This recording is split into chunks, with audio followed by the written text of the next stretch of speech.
Hi and welcome to this video where I'm going to demonstrate the Watchdog functionality in the TwinCAT environment. What we got here is a very small program with an instance of the Watchdog function block. On the lower part of the screen you can see a Beckhoff PLC currently running this program, which is indicated by the green light next to the TC text.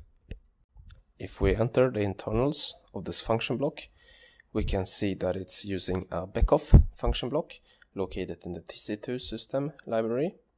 We can also see that we are using a timer here, so that we are calling this Beckhoff function block once a second. In this way, we can be sure that the Watchdog does not time out. Going back to the main program, we instantiate this Watchdog with a timeout of 10 seconds. So if we don't call this Watchdog within this time, it will time out.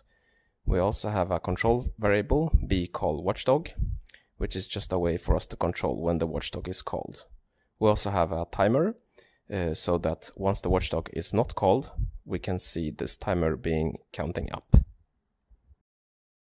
Now we'll log in to the PLC, and here we can see that the be call Watchdog control variable is true, indicating that we are calling the Watchdog.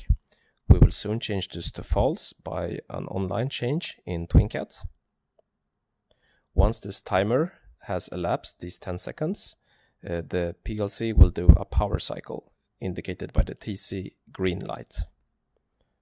So here it will, now we're not calling the Watchdog anymore, and if you look at the green light next to TC, you will see it will go black. And there. And now the PLC is rebooting, putting the system in a well-known state.